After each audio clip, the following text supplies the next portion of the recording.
Recording. Hey, everybody. And here we are. Yeah, Here we are again. We're back. Hey. Hey, how you doing? Hey, I'm Eric. And I'm Robin. And this is Stewart Perspective. Right or wrong? I have no idea how our opening's ever eventually going to go, but yeah, we're only on episode. This is number 6, okay? And it's the first one of the year. It's our favorite show of the year so far.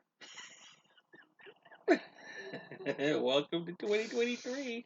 Before we kick into the schedule of things, remember, let's actually do the business side of things. All right, we are now we are now actually on Podbean Network. Woohoo! Okay, so every episode will be on Podbean. That's our host site, and that's where our RSS feeder is coming from. So sooner or later, I think about episode 10 and I on. feel like a true professional. We're on an actual place where you can go and put in our name, and it pops up, and you can listen to any one of our. Yeah. Wow. And to date, we've had 1 subscriber.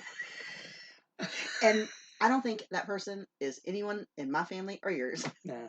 Because they don't listen. I know. Nobody. Anyway. It's like, thanks for the support, guys.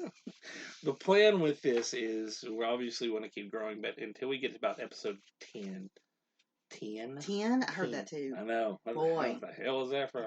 Episode 10 is where we can start looking at other things like iTunes, Spotify, Google Podcasts, and you got to have the RSS feed host, which is Podbean, to get on those. So you can find us on Podbean, Stewart Perspective. Podbean. That's where I listen to. You just went blank. ESP. Is what? ESP. Extraordinarily stupid. No. What's the guy? The Bartholomew guy, McCandy? No.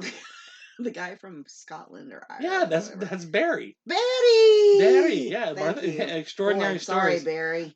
My mind just shut down. Extraordinary Stories Podcast. With Batty. Hi, how are you doing? How are you? Yes, I love Batty. Oh, we love Barry. Yes. Okay. He is Bartholomew McCandy. Bartholomew. Okay, sorry. Yeah. I love you, Barry. Don't be mad at me because I totally forgot everything about you. Totally sidetracked here. An Extraordinary Stories Podcast. Listen Extraordinary Stories Podcast. Yes, it's amazing. Oh my God, my mom is calling. Holy crap. Why is it always your family that interrupts our podcasts? I don't know. Last time it was your brother. Now it's your mother. Oh my Lord. Holy crap. Man, I've totally been thrown off of this. Anyway. Podbean. You can find Stewart Perspective on Podbean. Share it around to everybody out there. Yes, please. You can always go to patreon.com/Stewart Perspective. That is where the show will always be. There will be extra video format of the show that's only going to be released from this point forward. I have been putting it on YouTube, but from this point forward will only be released to the Stewart Perspective Patreon, and that will be for the Patreon supporters. Good Lord. My mind is blank. We're both doing well. I know, we're doing well. It's a good start. Let's get through the business side of things. Okay, so if with Patreon, we only have one level right this minute. It's $5. That $5 goes to help the show. Okay, because Podbean, it's not expensive, but it ain't cheap, and we got to pay for that too. Yeah. So Robin's giving us 6 months. I'm just saying. Let's build that thing. Let's build that thing. Nothing happens in 6 months. We're shutting it down. Well, so we're finding something else. Open your pockets, people. Open them up. So, you can join there, and you get a lot of extra content. We're going to be doing some stuff and some videos that you're going to be seeing. Like I'm going to post one up there of we saw dolphins today down by the dock. Okay. I love dolphins. That was freaking awesome. Freaking creepy. Anyway, I love dolphins. When my husband said that's a dolphin, I was like, you are crapping me.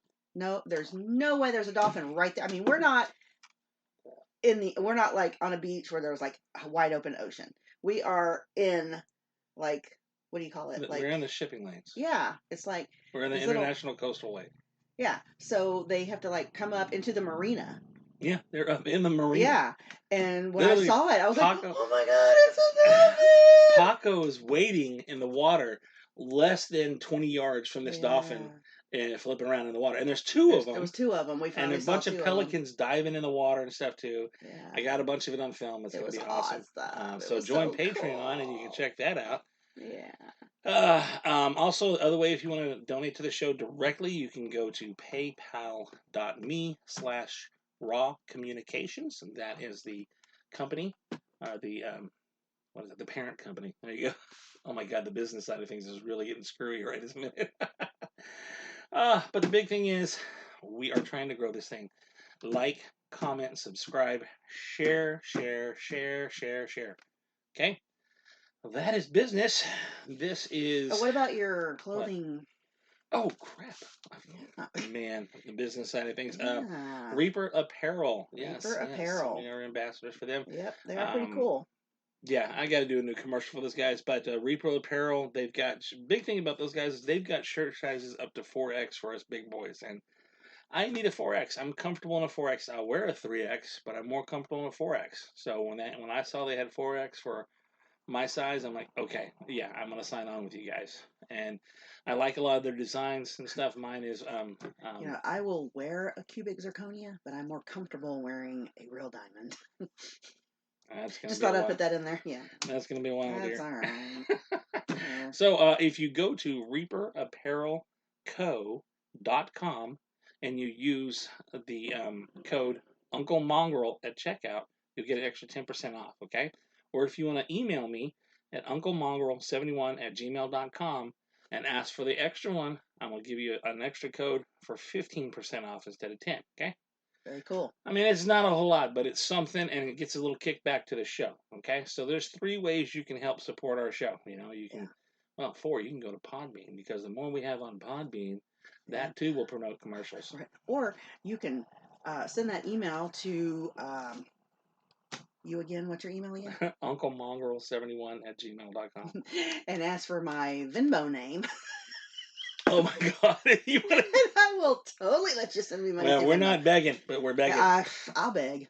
We're not begging, but we're begging. Anyway. I'm not above it. Oh my God. Okay. Or below it. I'm not above it or below it. Oh my God. All right. Okay. All right. Okay. Down to business. First show of the year, episode a lot number of information. 6. It was a lot of information. Oh my God, we're already 7 minutes into this. Our people listening, our person listening needed to have a paper and pen. We have 18 on the other one.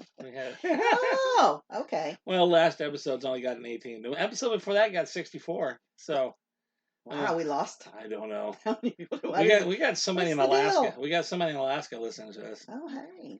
Cool. Hey, Alaska, we love it up there. Alaska. Maybe it's Jamie. Maybe it's Jamie Lissa. Jamie Lissa. Yeah, we love you, Jamie. Yeah, Jamie. All right.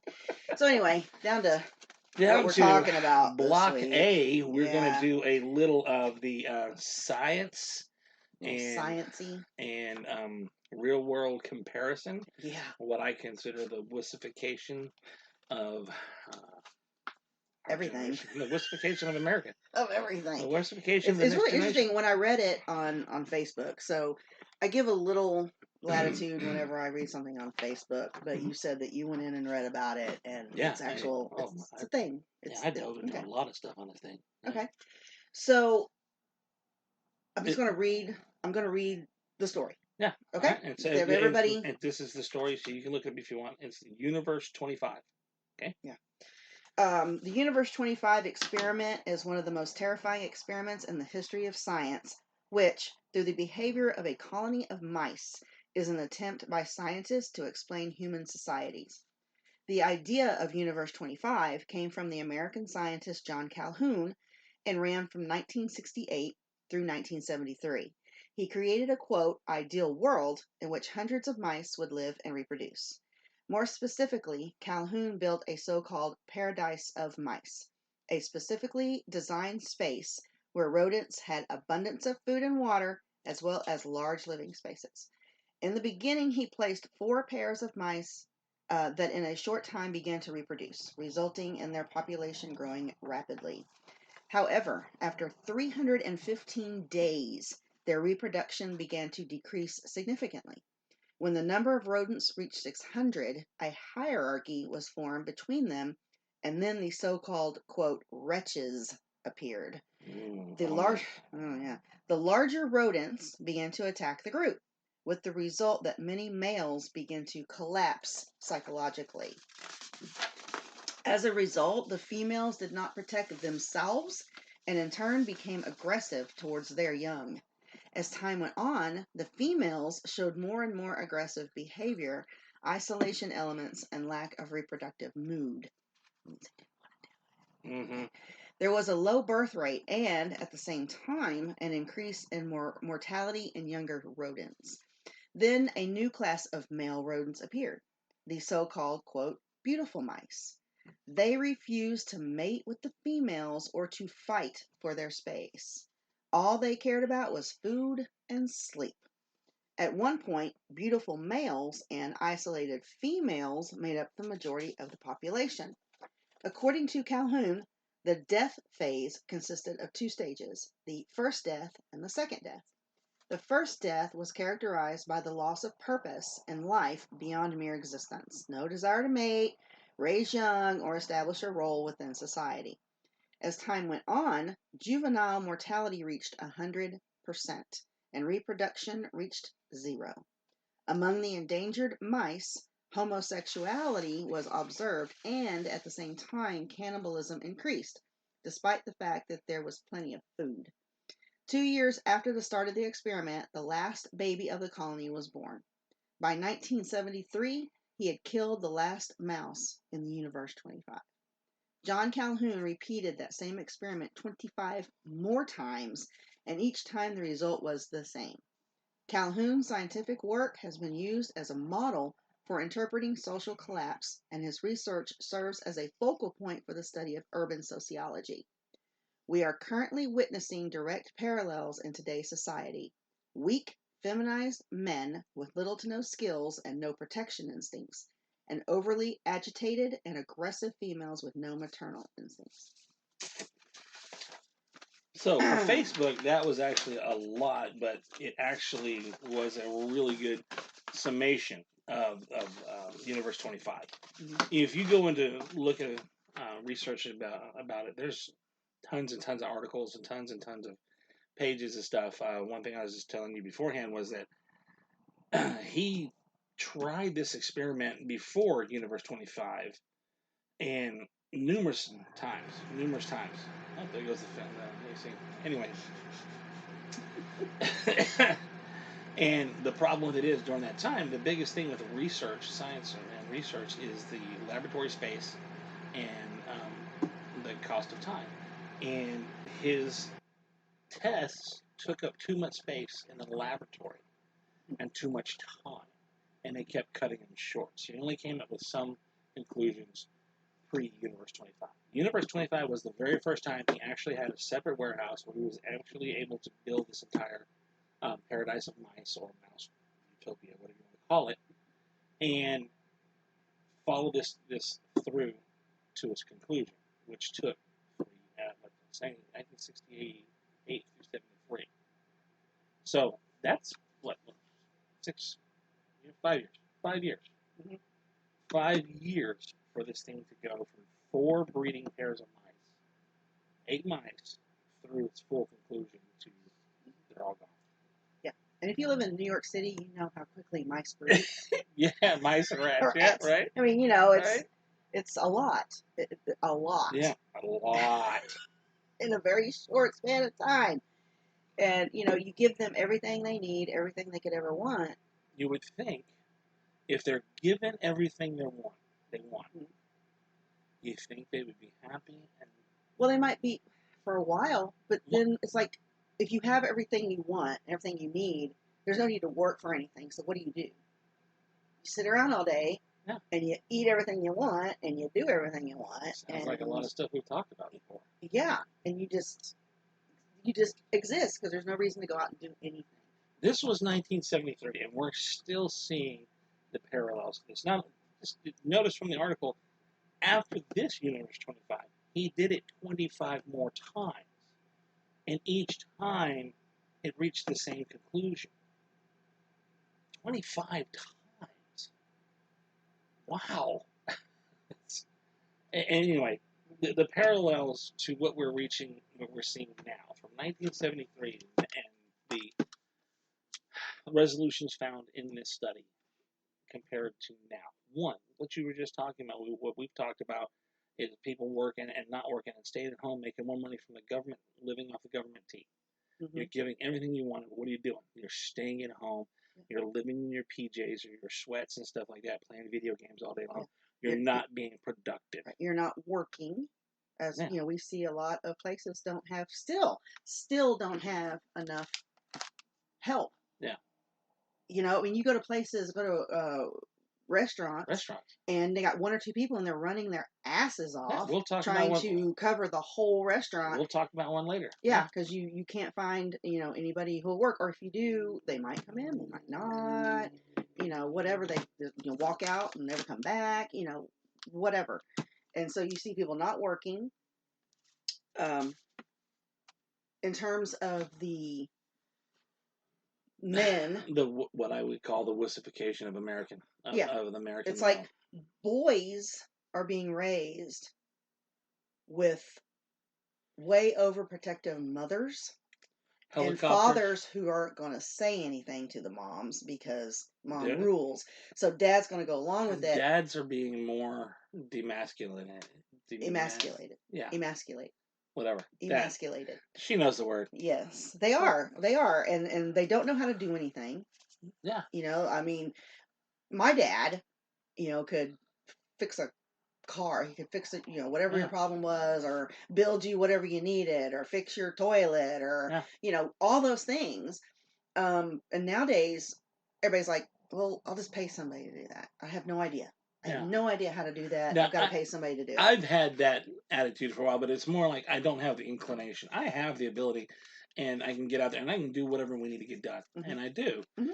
Right now, it takes a hell of a lot longer. Oh, my God. But still, I do what we need to do. Yeah. And I come from the generation, that's what we were raised to do, and the next generations, we were softer on them, and softer after that. And now we get into the position where men just aren't being men. Well, not being men, they're not being taught a lot of things that, like my brother was taught by his father, so that he knew when he was older and he had his own child. Mm-hmm. You teach those things, to each one growing up. And so many children now either don't have a dad at home to show them anything, and mom's working all the time, so they don't even have her attention. Or it's the other way around, where you do have mom and dad and you have their attention, but they won't let you do anything. They want to keep you in this little bubble in the basement, so to speak. And you're fine with that because you're in there and they're bringing you food and you don't have to work for anything, and they're doing everything for you. Here, honey. Video games do you need anything done? Here, honey. And so they're okay with you staying at home until you're however old. 26, you got to get off the health insurance. So you got to figure something out at that point. Something, but I remember at 18, Dad was like, "All right, look, you don't have any rules, and you're gonna be getting out of here as soon as you can. I know. Life's different, Just if you're not gonna be home, or you're gonna be home late, just call and let us know. So we're not." That was my rule. I turned 18. It was basically go fend for yourself, get out there and do what you need to do, and create a life.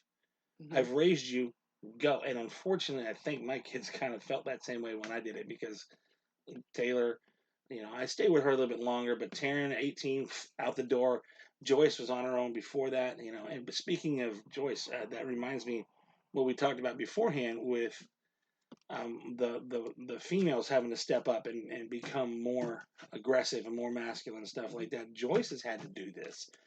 Her husband,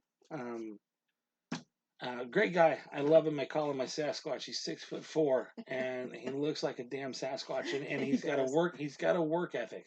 Yeah. And he's always out of town. He's always out of town. So Joyce had to step up in a lot of things, and so much things like somebody came over to pick up equipment from their yard one day, and they were pulling out and they broke the water main to their house. She had to get out there at 7 o'clock in the morning before the kids were getting on the bus and pull up a YouTube video and figure out how to turn off the water main, then figure out what she needed to go to the store and buy, and come back and dig it up and fix the whole damn pipe by herself, all in one morning off a YouTube video. Exactly. And that's happening right. more and more and more. And there's, a lot more women are finding themselves doing those kinds of things because there's no one else to do it, no one else around to do it, and nobody else who knows how to do it. I'm not saying that's a bad thing at all. No, it's not. It's definitely not. It's just pointing to the facts that we're talking about. Yeah. I mean, I'm all in for women wanting to learn how to do anything. Go for it. Become a mechanic. Be a welder. Electricians, plumbers, go for it. I wish I would have been able to do those things when I was younger. Totally off the mark. I woke up this morning to a Twitter blast from the FBI saying they were looking for this certain lady out of Houston that's been going around and robbing banks and businesses. So, hey, I mean, you can do anything, About ladies. breaking that glass ceiling right there, man. Okay. Whatever you want. You can be whatever you want.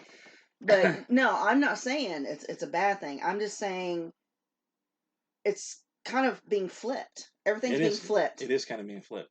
To where, the women are now, like we said, the aggressors. Yeah. The other day, there's been a lot of talk here recently. This happened a while back, but recently there's been a lot of talk about the Waffle House fight in Austin. And this, it's been 6 to 8 months. It's been a while, and we're just not hearing. And the video's just now coming out. Yeah, and so you watch this video, and it's the women in the Waffle House that are being aggressive, being batshit crazy, throwing stuff and getting up on the, what do you call it? I want to call it the bar, but it's not. It's not the bar. The counter right there in the front where you sit and eat. Okay, and throwing stuff and taking punch. I mean, this one white girl behind the counter. Well, she was defending herself. She was, and she knew how to throw a punch. Man, she was flinging those metal chairs away like she was a ninja. Yeah, is that all you got? Come on, girl. But it was the women, and outside the men had gone outside. They had run outside, and every one of them had their phone out, videoing it. Yeah, that's what you get, ladies. A bunch of wussies. That's what you get. Get in there and stop the shit, man. Yeah, it's like, come on, you see this all the time. Women are being very aggressive now. They're more just at a snap. Yeah, I'm gonna fight. And you shouldn't. It shouldn't be. None of us. This world's kind of gone crazy with the way people are acting towards each other. Yeah. And I look at a lot of the parallels in this, and I see a lot of things in this. The flipping of the gender role, even. It's kind of frightening. I mean, you've seen more and more younger people are more inclined to stay home and play their video games than they are to go out and go to social events and meet a woman and actually talk face to face. Yeah. I'm afraid to talk. Why are you afraid to talk? Just talk. The worst can happen is no, please go away. Okay, then you go away and you find somebody else to talk to. Yeah, I mean, they're not going to turn around and shoot you, hopefully. Hopefully. Hopefully. But yeah, I mean, people, they don't know how to talk to people, and I see that so much, and really, I call them kids because they're a lot younger than I am at this point. But anybody from like 15 to 25, 26, 20, even maybe a little bit. It could be 30. I don't know. I think 30 may be pushing it. I think 30's pushing it. I've seen a lot of 27-year-old women are hitting that wall where they're realizing what's happened to all the real men. Well, no, this wasn't the point I was making. I know. I'm just saying, okay. You see people, and mostly guys, I don't know why, that they can't look you in the eye when they talk to you. They can't really form a sentence. They don't really know, they don't. They word salad.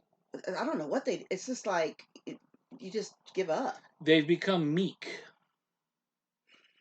They appear meek to me.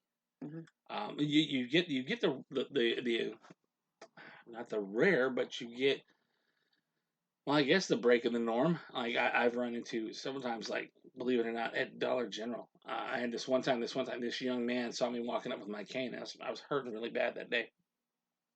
He stopped, walked over, and held the door for me.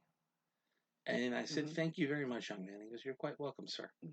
I was like, "Holy crap!" Wow. And this kid was like 14 years old. I'm like, there's "You're some a out very there. nice young man." There are some out there, Yeah. but they're few. Few. You don't run into them very often. Like our guy at the Hat Creek Burger Company the other day. Yeah, he was very, very polite. Looked us in the eye and talked, and he did exactly like I watched that. Listen to that episode. He did exactly what I asked him to do on the order. That's right. He did. He followed directions well. So there is the, what's the word I'm looking for? There is the oh my mind. Oh my God! The exception to the rule. There you go. Oh, okay, there you go. There is. I mean, there is. There's some very well-mannered children out there. Very I'm sure, talkative teenagers. You know that they're. But this also comes with being sure of yourself, and a lot of kids aren't getting any of that from their parents anymore because parents, they got to freaking work all the time because they got to make the money because they want the best of everything. They want the best house in the neighborhood. They want the best cars. Got to have all the best stuff. So they've always got to work. So these kids are basically taking care of themselves from the time they're able to do so legally. Stay home and do whatever. Well, unfortunately, over time, society, as we have seen, the generation before us was the first one where it started to have to be both husband and wife had to work. It was getting to that point. I mean, they didn't have to do it at first, but they started to have to do that. And then our generation, it was a two person income. Two income, yeah. And it still is, and now it's going through the roof to where two people can't afford it. Two people can't afford it, And you have everybody; they're all having to be aggressive and stuff. But getting back to the Universe 25, if you take some time to look into it, because we're rolling on 26 minutes just on Universe 25. Okay. Yeah, I mean, you can talk about the shape of the world for an hour and a half. Yeah, but this is the more I dove into this thing, man, I'm like this Facebook post that we just did a reef. It's a great little small breakdown of it, but it goes into so much more complexity if you dive into it. So I urge you to go and dive into it. Universe 25, scientist John Calhoun, and look into it some more yourself and look at it and see what parallels you find with today's society. And go ahead and drop it in the notes on Facebook. Yeah, Stewart Perspective on Facebook. Find us there. Drop the notes there. Let's talk about it. Drop us some notes on Patreon. Drop us some notes on the Podbean. Drop us some notes. Drop us some notes. Let's talk. I'm those looking. $5 notes are really awesome. I got a couple friends that have been talking more on Facebook and stuff like that, and it's really cool. We got into some conversation stuff about one of our topics we're coming up with in a minute. But so that was cool. I like that. So we really needed people to step up and do that. Anyway, let's call 25 Universe 25 done. Okay. Let's roll on. What do we got on Block B? Well, we're going to talk about the debacle that has been trying to figure out who the next Speaker of the House is going to be. All week long. Holy crap. It's like, come on, folks. And Can we show some unity? And that's been from the beginning. That's been my biggest bitch, I guess, if you want to, or gripe about this whole damn thing, is the lack of unification. And we saw how the Democrats and the left and stuff over time started to eat like the snake was eating its own tail. Okay, same thing. They started falling apart because they're divided in their party, and we've been given an opportunity to step up and show a unified front. And what's happened is anything but. We've had 20 to 21 people that have stood firm. And my friend was saying, this is democracy at its finest. You know what? Yes, it truly is. And now that we're getting closer, we're about down to vote number 10 tonight, I think. And I think... Oh, no. You're calling like 12 or 13. Oh, are we? Yeah. Oh, no, at 10 o'clock tonight.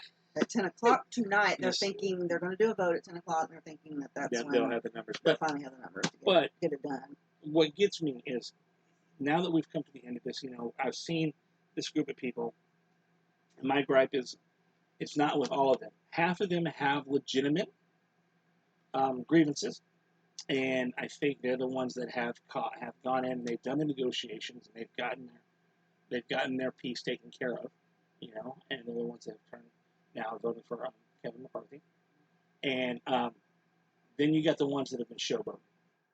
They have been just doing more time on TV because they're young or whatever, or they think this is my moment to get my face on TV. People will remember their name. Yeah, oh, that was that guy. What's his Rosedale? What? Rosendale? Rosendahl with you yelling out, Kevin! Pregnant pause. Hearn with a smile. Yeah. Jackass. It's like, really? I mean, that's kind of a dick move. That was a dick move. It was a dick move. I'll call it as I see it. I was upset right at first because what we needed to do was come in and immediately show a sign of unification, a sign of unity, right up front. This should not have gone past the first vote.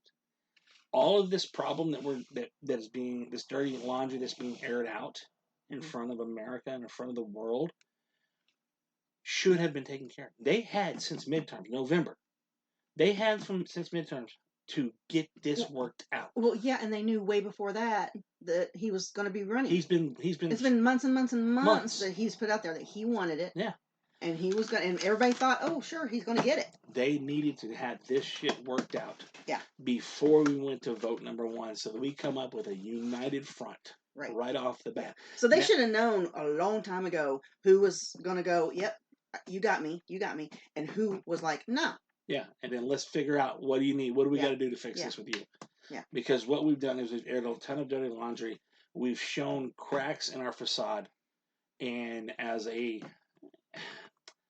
somebody who considers himself a middle of the road Republican, I'm going to tell you right now, since midterms, I have waned on that, and I'm like, man. You're a middle of the road Republican? Yeah, I like to stay middle of the road. Really? Yeah, I try to. What? Okay. I'm more of a conservative.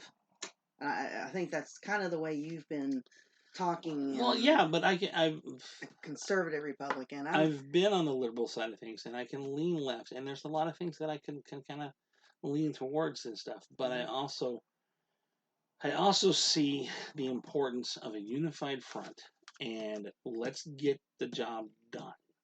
Let's not pussyfoot around. Let's not air our dirty laundry in front of the world so we look like idiots. Let's come in. Let's get the job done.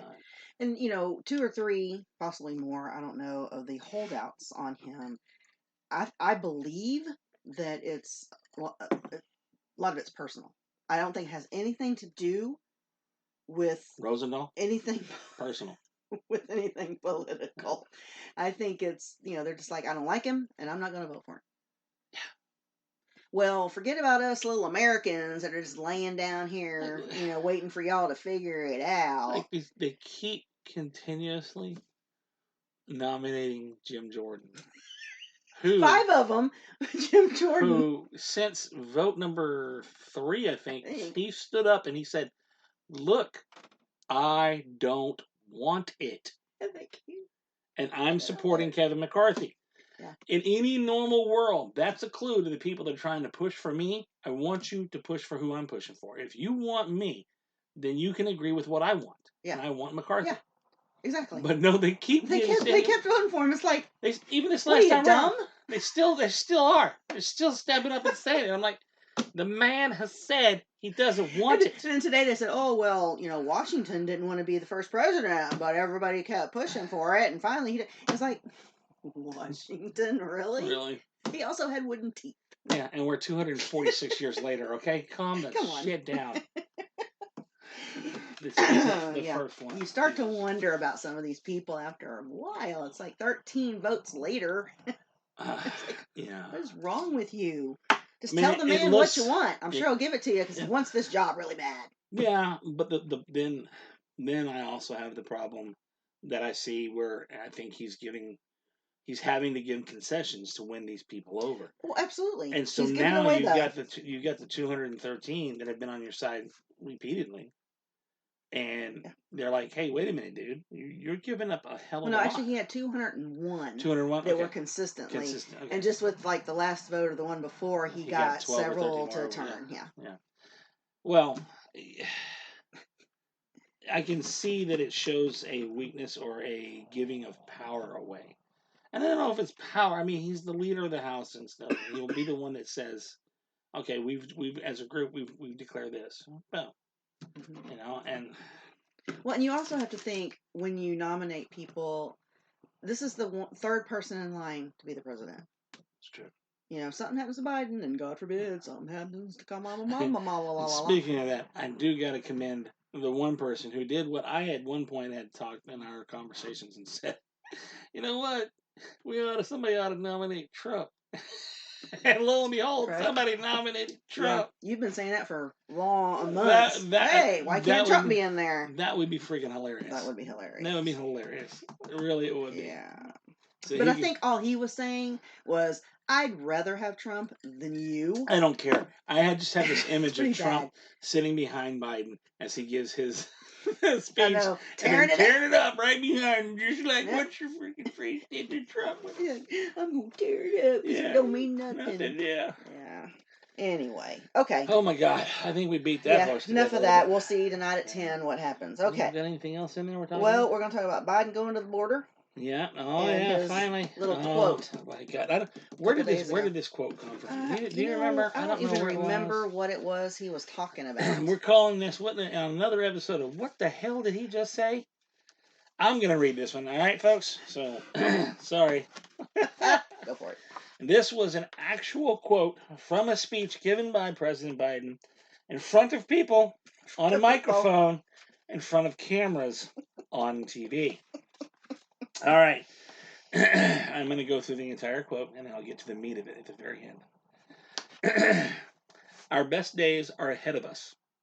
And I mean this from the bottom of my heart. I've been doing this a long time, folks.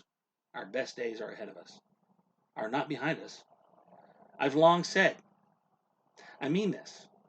I've never, ever, ever been more optimistic about America's prospects. And I am today. Never. Never. I've traveled over 140 countries around the world. And here's the real meaty part. Ready? See if I can get this out. Okay.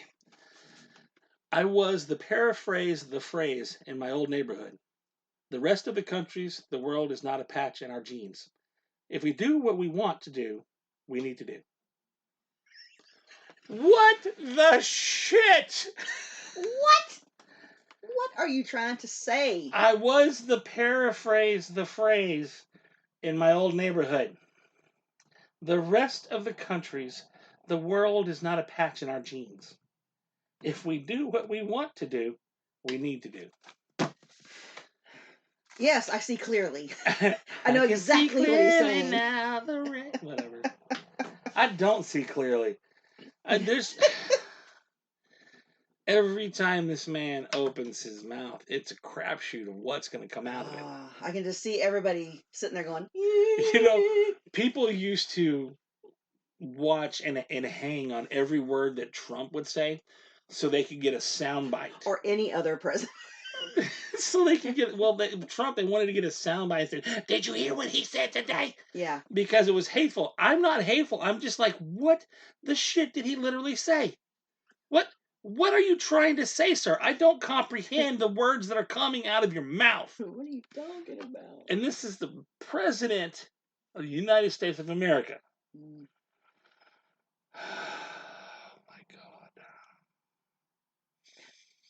We're idiots. I mean, not me and you, because we didn't vote for him. We didn't vote for him. Well, we didn't get to vote at all. We didn't even get to vote at all. Yeah. So there you go. Still steam over that. But anyway, we've talked about that before. So anyway, oh my God. So that's another one of the what the hell did he say? Okay.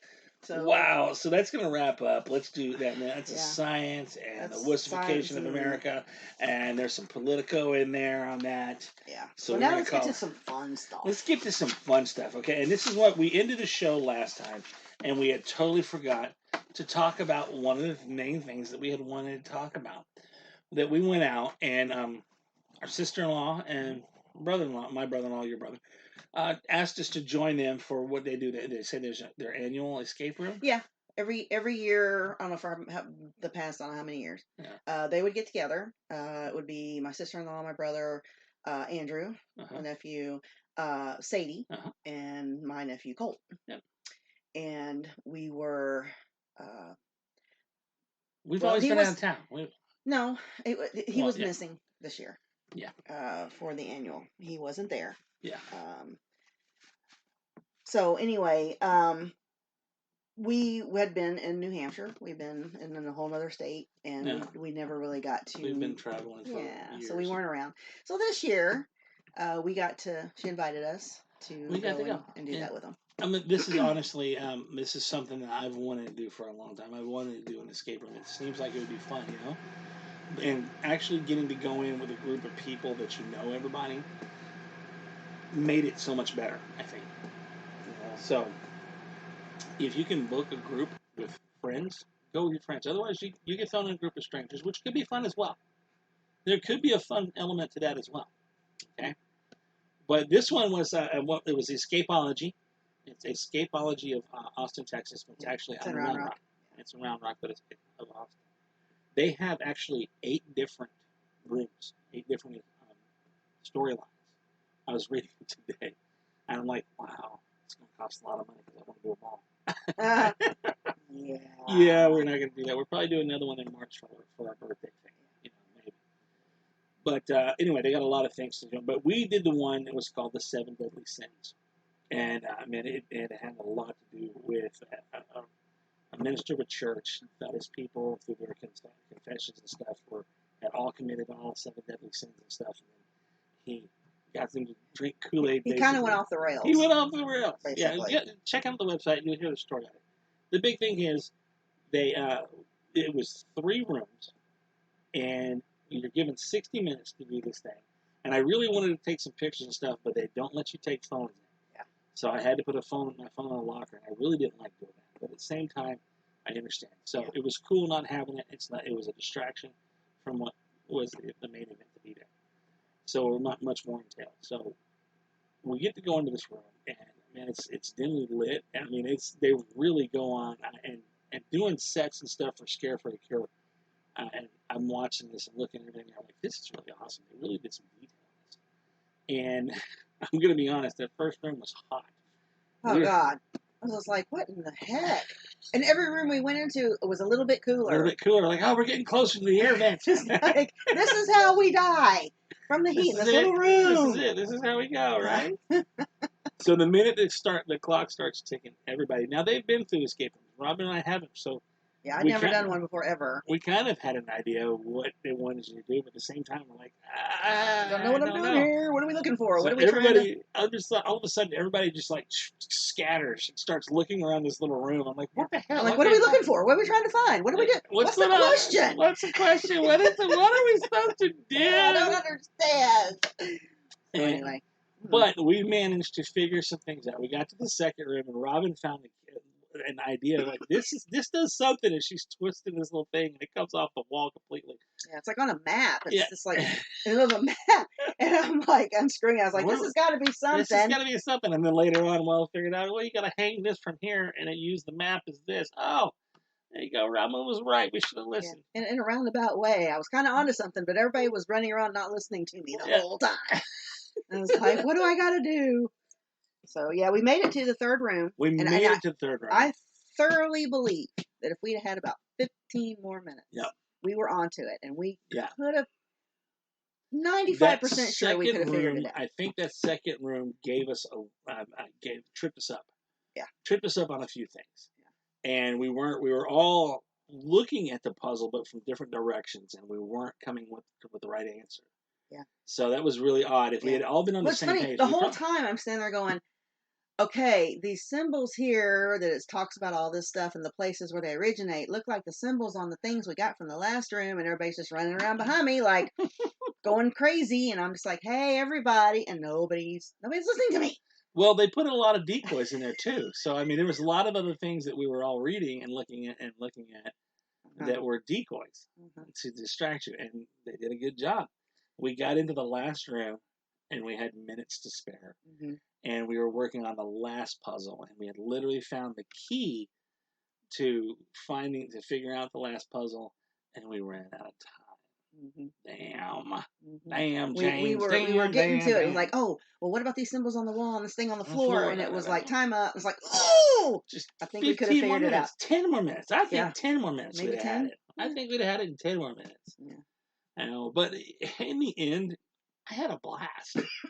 Yeah, it was fun. And then the guy came in, and he did walk us through and showed us, you found this, you did this, and you got right here, and here's where you kind of slipped.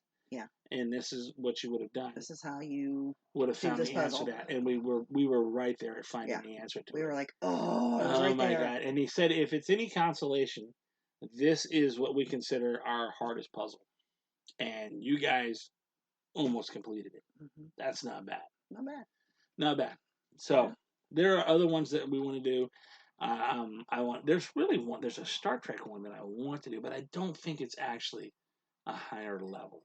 Yeah. I think it's a lower level one, so I don't want to do that with the family group. But I would love it. I would love to play that one. Mm-hmm. But I think there's some we want to pick with the family and see what we want to do. But that was fun. If you get a chance to do one of these things, make sure it's a company that does it really well, and it's not just like, hey, the church is putting on an escape room. Let's go and see if we can get out in 15 minutes. The church. Why'd you pick the church? I don't know. I don't know. Who does fundraiser things usually? It's the church. The community center is doing an escape room. Okay. The senior class of Flickerville High School is doing an escape room. The senior center. The whole high school is an escape room. Are you kidding me? It took 4 years for me to figure out how to get out of that. God, it took me forever to get out of there. All right. So anyway, go do that. That's fun. That was funny. So the last thing we're going to talk about. How much? What time are we on?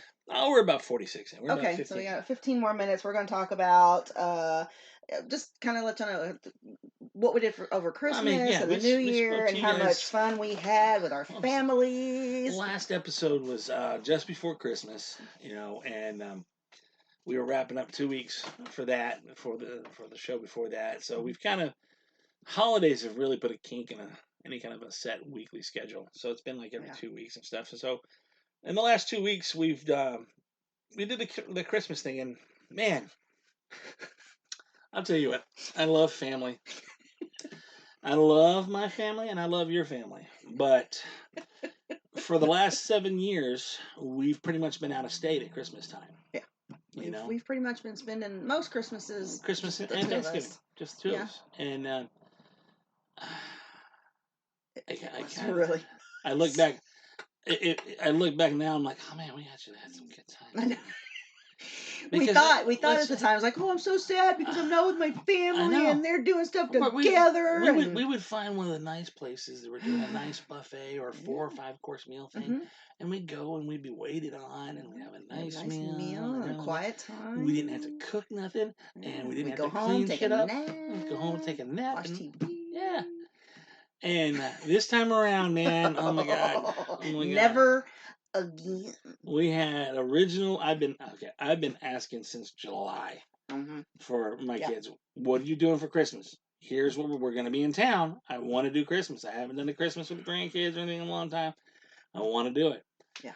And so it's not like we sprung it on them. I know. And said, whatever you're doing, cancel it. So it finally came down. I'm like, I finally had to sit down. I'm like, all right, guys, here's what we're gonna do. Here, we had planned on the 16th of December. We were gonna go to North Carolina and pick up Taryn and bring her back. And Taryn and Micah. Yeah, that would have been. And then we were gonna go to Joyce's house, and it was gonna be Joyce, Anthony, Mila, Taylor, Christopher, Tanner, Taryn, and Micah. And then Mom and Ella were going to come down. And, they were going to try to. They were going to try to. That was a big debacle in itself. For me, for a glorious whole 3 days, in my mind, for a glorious whole 3 days, I had all 3 of my girls and the G babies. Everybody was going to be there. It's going to be nice. Anyway, that didn't work out. So did not work out. We had people decided, oh, I don't think it's time for we have pushed that off to happen. yeah. Cancel. Going to North Carolina, pushed that off. So we went and I was excited because I was like, oh, I get to cook, I get to do this, I get to we get to have this. And we went, we bought all this food, all this turkey stuff, breast, and we bought presents for all the kids, and it was just I was really excited about it. I am no more. And I will never do it again. We cooked a lot of food. We did. We had a lot of food. We cooked a lot of we food. We had turkey. We had ham. We had the sweet potatoes, stuffing, mashed potatoes. Oh, he peeled what, about 20 I'm potatoes? sitting there with my back on fire, leaning over, peeling potatoes, an entire bag. I haven't made homemade mashed potatoes since the last Christmas that I did with the girls before we even got married, I think. No. Or was that after we got married? Or was it Thanksgiving that I did that? That was Thanksgiving. Yeah. At the Robin's Nest. Man, it was. You made the whole thing yourself, and I thought, oh man, I got a guy who can cook. I don't think he's cooked since then. That's not true. I've been telling you, I made steaks the other night. Oh, that's right. You made those steaks. Yeah. Anyway. Go ahead. Anyway, I hadn't made a spread like that since that very first and that was going on 9 years ago. 9 years ago. We had the one about 6 years back where we did it at the house. And everybody came over. Everybody brought a little something. Oh yeah, that's right. Your dad was there. My dad was there. It was the last one before Pop went into the nursing home. It was the last one, so that was good. Yeah. But this one we also ended up having at your mom's. Well, we tried like heck to get Mom to come down here, and we had plans for her to get a cabin in the RV park we were staying at, but then we had to deal with the dogs, and we had to deal with Alan being on the road and not knowing until Christmas Eve if he was going to stay home for Christmas. Oh my God! Make it if he's going to be able. Blah blah blah. Oh, so man. It just got to where it was just far too much stress. I can't handle that much stress because since I had the cancer diagnosis back in 2015 and all that happened and whatever, it's just too much stress. It's not good. It's not good for me. And I just can't deal with it. I can't handle it. Yeah. So it was just getting to the point where it's like, okay, here's the deal. I just finally made up my mind. Here's the deal. Here's what we're going to do. No. Since we're not going to have Taryn, let's just have it at your mom's. We'll pay for the girls' gas. They can come up there for the day. Yeah. Everybody can eat. We'll have Christmas. It'll be good. Yeah. Ta-da! Yeah. And so that was kind of a new benchmark. And then the bad weather came through. It got cold. One of the kids got worried about the road conditions or whatever. And that's all that really happened here. It got cold. It was windy. Yeah. And it was overcast. Okay. I mean, granted, it was pretty chilly, but it wasn't like horrible. There walk outside and. There was a minute or two there that they weren't going to come up, and then they decided that they were going to go ahead and come on up, for the day and everything. And God bless them, they got to Belton, and the damn car started acting up, and they had to turn around and head back. And honestly, it was the universe saying you needed to come back anyway, because when they got back to their house, a pipe had burst outside, and they had freezing water everywhere, and and Christopher had to fix that. So I'm glad they went back before that became something worse, because I don't think their roommate would have done anything. I think he works, he comes home, plays a video game, and then goes to bed, and then goes to work. And I think that's his routine. Yeah, that's one of those guys. Yeah. I mean, yeah. Anyway. The few times we've talked to him, seems like a nice guy. But anyway, sure. Yeah. So Joyce came up there with Anthony and Mila, and it was the first time we got to see them. And oh my God, they've gotten so big in a long time. Yeah, they've gotten big, really so big. Yeah. Anthony I remember holding him when he was born. My God, a little tiny little booger. And he's so grown. He's 15. He's got a mustache, got a scruffy little beard. I'm like, you got a lot more to catch the grandpa, boy. So we had. That's a hairy boy. And I mean the hair on his head and his face. I don't know about anything else. I didn't see he wears a hoodie and long pants and whatever, but he's got this longer hair and hair on his face. Mila, I love her. She's so the mini Sasquatch. She so looks sweet. like her father. She long hair. Unfortunately, her father is 6'4". Yeah. She is. Yeah. She's a beautiful girl. Beautiful girl. She's gonna be tall. She's gonna be tall, girl. She's gonna be good at sports if she has coordination. Yeah, I was really hoping she was supposed to start softball.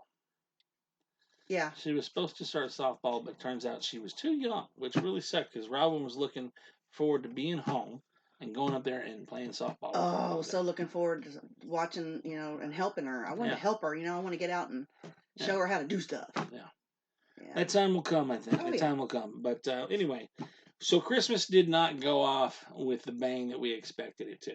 No. It was still good, and everybody had a great day. We wrapped everything all up, and we all came home that night on Christmas Eve. Everybody got home. Yeah. And then the next day, we went and had Christmas Day. Well, for a little while, it was kind of, I don't know how this is going to go.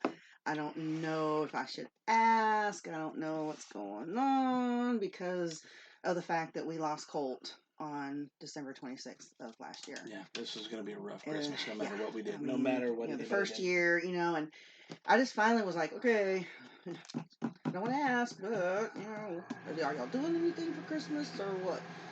And yeah, they said that they go to my sister-in-law's brother's house in Liberty Hill. Yeah.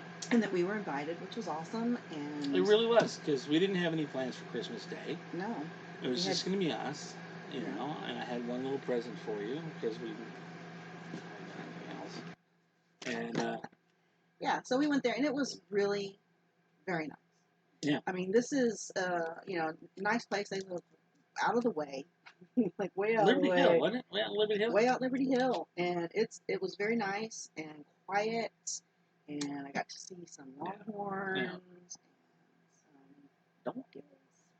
For me, the quietness, when I say quiet, I don't know if you, a lot of my videos and stuff you've probably seen in the past, if you followed me at all, was when we were in New Hampshire, when I'd step out at night, just how quiet it was in a little town. This is how quiet it was out there. I stepped out of the house a couple of times, and I'm just listening to the silence. It was peaceful. It was beautiful. I'm like, holy crap, that's what we need.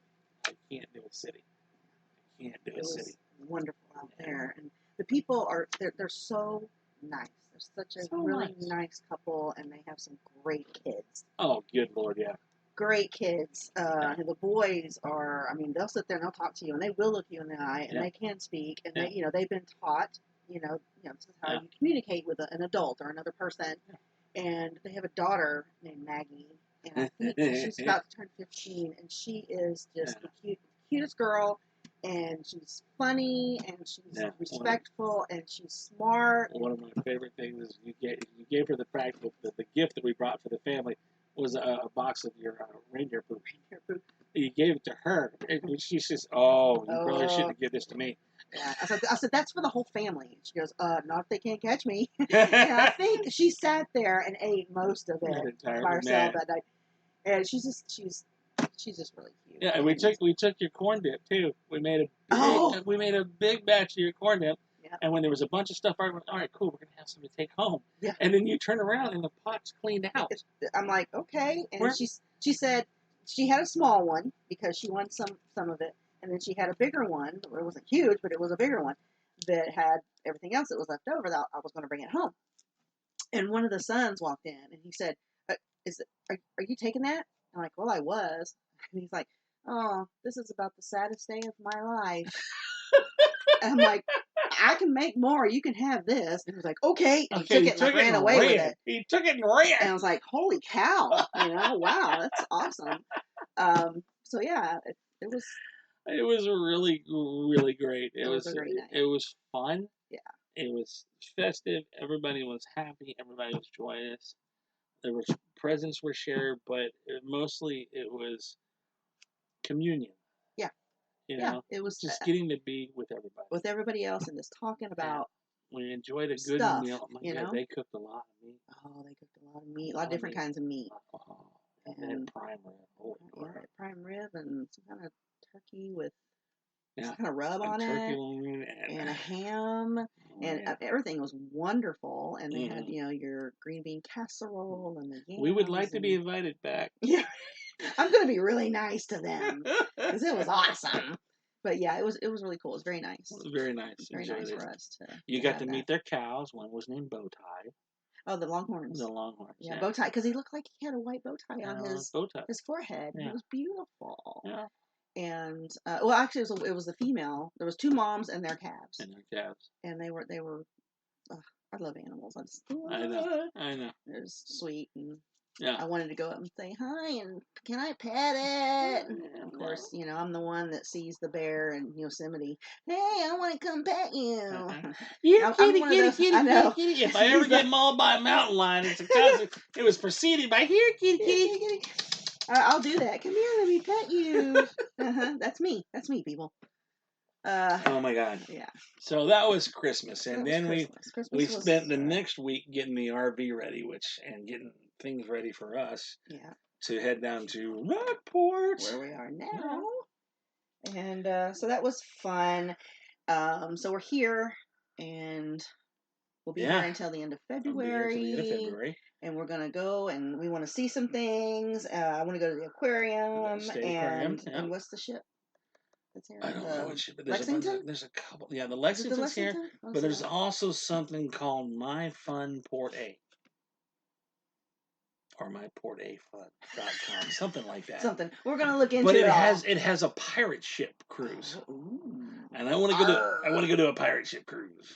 You know. Yeah. So anyway, there's museums everywhere. There's museums. There's a couple of classic mansions here in Rockport that I didn't even know was here. But there's an old mansion. Yeah. That was one of the first founding mansions in this area. Survived every hurricane that's come through here, but believe me, there's a lot of this town that is still flat. There's a lot that didn't. But you know what's surprising? I don't know what was here before. I don't know how much real estate was here before the hurricane. But let me tell you something. All the new houses that are being built are expensive. Yeah. I mean, we're talking 500. Excuse me, all choked up. Like $550,000 for just a house on stilts. Yeah, and it's nothing fancy. It's not anything really fancy, and it's just like, wow. Did find that one condo right down on the water that was only $70 a night. I forgot what the name of it was. I really forgot the name of it. Holy yes, shit. There's a bunch of condos that we passed, and I looked it up. And it's not, I mean, condo, we're talking about, it looks like a giant hotel. It's a hotel. It's a you know, with hotel. The balconies face towards the water. Facing the water. Basically, that's and what it is. And if you want one facing the water, it's $73 a night. $70 to $73 a night. That's not bad. Oh, that's not bad. Honestly, it's not bad. You know. But yeah, it's expensive here. It's not cheap. I mean, where we are is nice, in terms of, you know, the RV place. It's a nice little place. Yeah. But you go across the road. I mean, literally right across the street. And there's a neighborhood that is... Oh, my. It's been there a while. We were driving through it, and we pulled out the George Takei. Oh, my. Oh, my. Oh, my. Because, I mean, my. A lot of there's mobile homes mostly out there. And some of them, well, most of them, look like the one that I grew up in, which was the early 70s. And, you know, they're still in it, and there's lots with this junk and junk RVs, not nice ones, junk 1980, hadn't seen anything since whatever. It's just, it was like, ooh. And there was one that was for rent we drove by, and it's obviously this is something that somebody decided to take upon themselves to build up. It was one level. Then there were 2 more levels built straight up, and there's no design to it. Yeah, no, and you can Straight tell up. he was like, "I'm gonna build one level at a time," and it was Yeah. just like stack one, stack another. And like, oh my god! and it's for in their trim color. Oh my god! There's two color paints. I saw peach and I saw gray, and then I think there was a red. Were the 3 colors I saw. Yeah. And the trim color was. Have you ever seen that blue painter's tape? That's the trim color. I'm like, oh, Are look, you sure that wasn't actual painter's tape? Yes. I looked at it. I'm like, oh, they're still painting. I'm like, oh, wait, no, that's the trim color. Oh, because when I looked at it, I was like, they got tape all over it? I know. No, that's the trim color. It's, yeah. I mean, sketch came to my mind real Yeah, quick. There's a lot of places out there are sketch, and there's like for rent signs, and I'm like, no. And then literally, no. literally a block down the road, there are 3 beautiful little bungalows. Yeah, those are for lease. I'm like, those are awesome. Oh, so cute, but nope. And then the next block over, it's all like. And then there was actually one house that we saw that was for sale or rent. I can't remember, but it was actually not bad. But then looking out across from it, there's like a junk pile of a house, and we're like, nope, nope, nope, nope.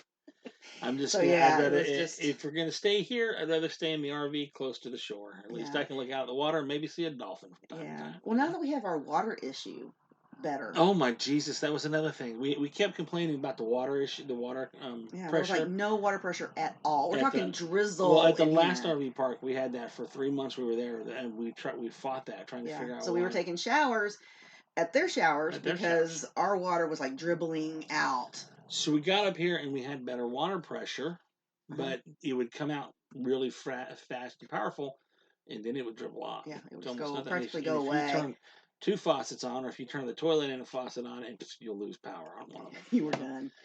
So Robin ordered a new shower head that actually is more amazing than we had. Really a great. Well, the first thing I did, the first thing I did, you had mentioned something about the water regulator, right? The pressure. The pressure regulator. Yes, and that it's the same one we've had since day one of buying this thing. Right, that was in 2019, and it's been so it's got all the travel and wear. So I'm like, well, you know what? Maybe we should get a new one of those. Oh, and by the way, you know what? When that winter storm hit down in Hutto, it froze up the filter. The water filter, and I'm like, well, we probably need a new one anyway because it was only good for 3 months anyway, pretty much. So I said, okay, so I'm gonna buy a new one of those and a new one of those. So I got that. Yep. Okay. So at the same time, I was like, you know what? I am so tired of this shower head because it's one of those. It's like water pick, or it has all the 15,000 different holes in it, and water wasn't even coming through all the holes. And I'm just like, you know what? I'm done. Yeah, so I said, okay, I'm gonna order a new shower head, but I'm gonna order something totally different. So I did. So I got that.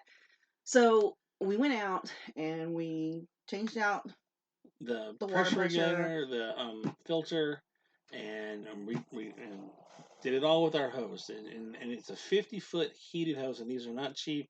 They're a high-end item, and you got to have them if you're going to be anywhere cold snaps and stuff. So we came in and tested, and I'm like, it's a little better. Yeah. It was a little better, but it wasn't really, good. Yeah.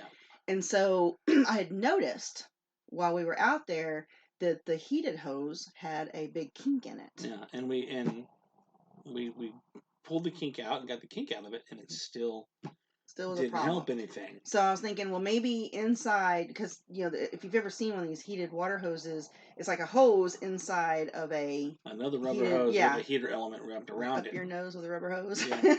So anyway, and I'm thinking, well, maybe it's just messed up inside. Maybe it's just like a permanent kink. It was a solid thought that I hadn't thought about, because we've had that since Tennessee. Yeah, which has been a couple of years now. Yeah. So I was like, you know what?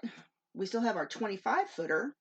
Yeah. Well, before we did that, we put a regular water drinking water hose on it. So we bypassed that water hose with all the new complements we have on there, equipment we have on there, implements we have on there. Complements. We got complements? Implements. So we put that water hose on it, and boom! Water pressure like all day. It was amazing. Long. Man, I turned on the new shower head and it was like, yeah, I turned on both sinks in the bathroom, the kitchen sink, and flushed the toilet, and everything was working like a champ. I was like, whoa. And we're like, holy shit, it was the water hose the whole damn time. Yes. It was so amazing. We took it online, and we had been putting some stuff away under the bed, and we found the original 25-foot heated water hose that we bought before. But in Tennessee, it was too short, so we had to get that Get the 50 longer footer. one. So we got the 25 footer. It hadn't been used. We used it maybe one time, I Mhm. think, at Loretta Lynn's place or some shit like that. I don't know. Yeah. So we pulled it out, we plugged it in, and boom, the water's working like a champ. Yeah. And It's so amazing. So after, things that needed to be replaced, I mean, every once in a while you just gotta say, you know what, this needs a new one. yeah, So, and it wasn't very expensive. It was like $15 for the new filter, $10 for the new pressure thing. the big out of pocket cost will be if we ever have to replace that 50-foot. Yeah, that because those thing's are not, that's $150. $150, $160. Yeah. Yeah, it's not cheap at all. No. But it is. If you're in any kind of a freezing situation, you need that to keep the water going. Yeah. So it's a lot better in here now. So yeah, that's part of our little RV life. Yeah. Be prepared to replace things from time to time. Constantly. Not really. Maybe not replace, but repair, fix. Yeah, I'm actually. This is odd. I'm actually ready to kind of try and use our shower again. Now I used it when we Take a shower. well, that it sounds like we don't take showers. No, I used the shower. I use the showers here. If you listen to the other episode when we did the etiquette and stuff like that, I use the handicap showers because I don't bend anymore. I can't bend. My back is so messed up. I can't bend. I can't do things. I need the bigger shower with the handrails. And this one here, I took one in this one when we were back in Hutto, and it took me a while, but I was able to do what I needed to do in there. Yeah. But now I think with this new shower head, easier I'm like, wow, that's Yeah. That's looking sexy. I'm not gonna lie, that new shower head's kind of sexy. Yeah. Just saying. Yeah, it's pretty nice. Yeah. And I mean the ones that are in the RV part, those are nice. And if you want to take a long hot shower, that's a good, because you only have like 10 minutes in here. Like the shower here, we actually did not, when we came to see the park the first time to make our reservation and stuff, we didn't go in and look at the shower.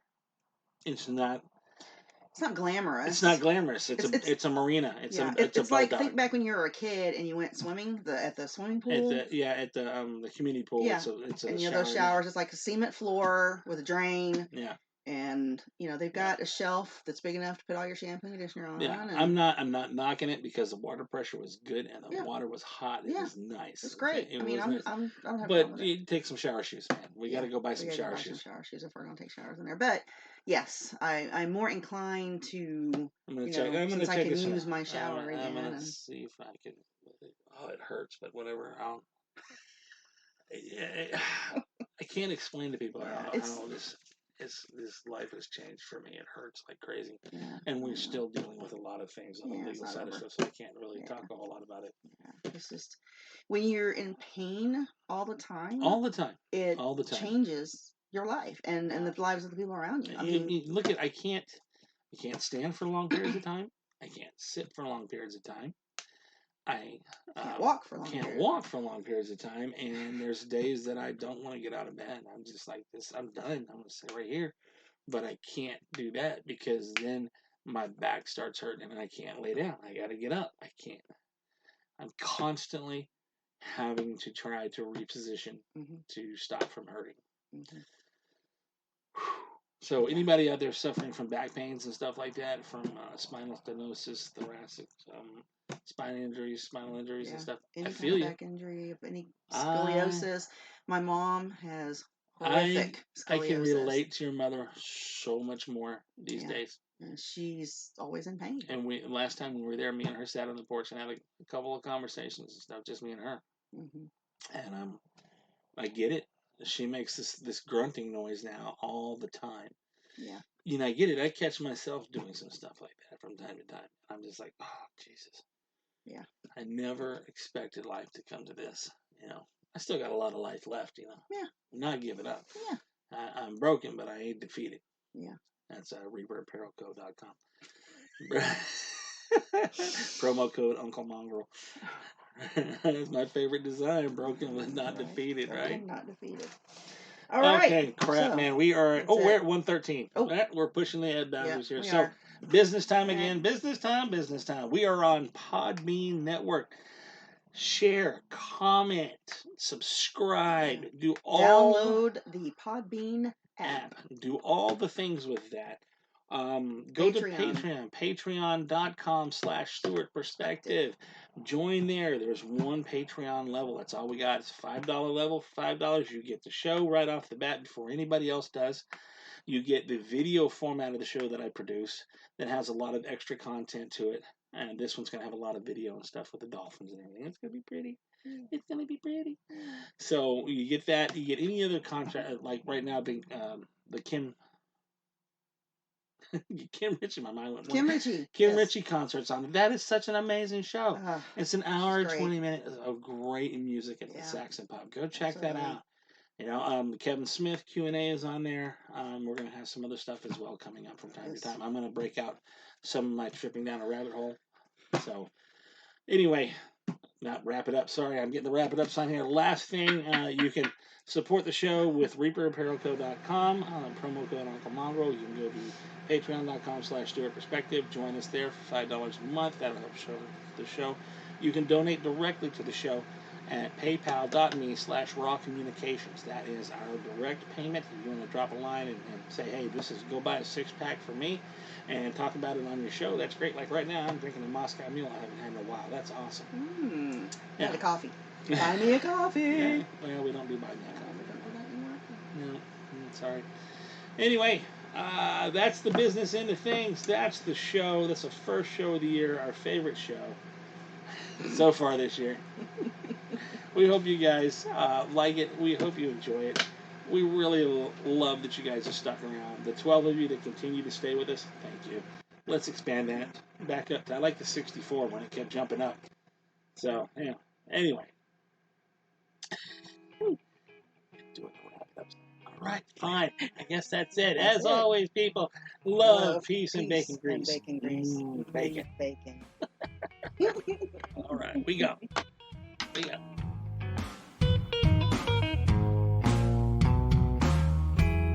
She was the devil in disguise, love. I did not see with my eyes now wide open to realize the lies you had spoken.